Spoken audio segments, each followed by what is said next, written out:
આજે મહુવા માર્કેટિંગ યાર્ડમાં ખેડૂત કલ્યાણ સંગઠન દ્વારા ખેડૂત સંમેલન મળેલું।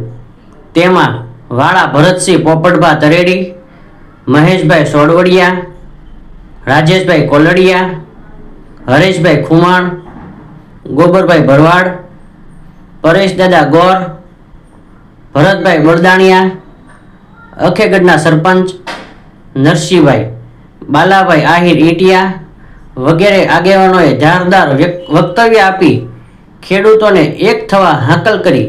તેમજ ભરતસિંહે સફેદ ડુંગળી 200 થી નીચે નહીં વેચવા આબેહૂબ પ્રદર્શન કરી ધગધગતો આક્રોશ બતાવ્યો। તેમજ અમે 3 મહિના પહેલા સરકાર ડુંગળીમાં ખેડૂતોને 1 કિલે ₹10ની સહાય આપે તેવી માંગણી કરેલ હતી। તેમજ યાર્ડના વાઇસ ચેરમેન બાબુભાઈ જોડિયા, વેપારી પેનલના પ્રમુખ પ્રવીણભાઈ અને સેક્રેટરી વિશાલભાઈ પાંચાણીએ સ્થળ પર આવી ખેડૂતલક્ષી નિર્ણયો લેવાની જાહેરાત કરી હતી। શ્યામભાઈ મનુભાઈ સભાયા, ગામ આંબોડી, તાલુકો સાવરકુંડલા, જિલ્લો અમરેલી। મારે હાલની તકમાં 10 ગાડી તો વેચાઈ ગઈ છે અને 15 ગાડી હાલમાં વેચવાની બાકી છે। એક ખેતરનો ભાવ 160 બોલે, એક ખેતરનો ભાવ 130 બોલે। એક જ ખેતરનો માલ છે, એક હરખો ભરેલો છે। એક ખેતરમાંથી ભરેલા 500 ઠેલામાંથી 250 ભર્યા છે, તો એ ફેર શું ફાળે છે? અને આ માલ નાખી દેવો હારો, છેલ્લી બાકી નદીમાં પધરાઈ દેવો, પણ આ મોવા યાર્ડમાં વેચવાનો આવવો અને આના સત્તાધિકાર બધા વેપારીની જોડે।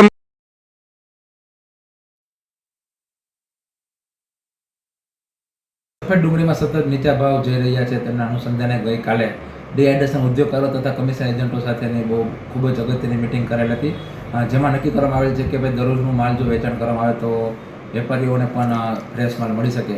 તે હેતુથી આવતીકાલે સાંજે નવી આવક ઊભા વાહનમાં લેવામાં નક્કી કરેલ છે અને ઊભા વાહનની અંદર દરરોજ હરાજી થઈ શકે અને આવતા દિવસોમાં દરરોજ આવક લેવામાં આવશે તેવું નક્કી કરેલ છે।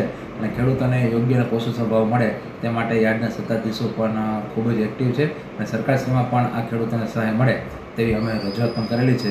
આજરોજ ખેડૂતો ભાઈઓએ મિટિંગ કરેલ હતી કે ભાઈ અમોને યોગ્ય ભાવ મળવો જોઈએ, તો તેઓને પણ અમે કહીએ કે થોડો માલ લાવે દરરોજ તો ભાવ યોગ્ય મળી શકે તેમ છે। એકી સાથે વધારે પુરવઠો આવવાથી આ ભાવ નીચે ગયા છે। આવનારા દિવસોમાં 15 થી 20% માલ જ બાકી રહેતો હોય, જો ખેડૂતો થોડોક સેવ રાખશે તો ચોક્કસપણે હું કહું છું કે સારા ભાવ મળવાની શક્યતા છે। આભાર।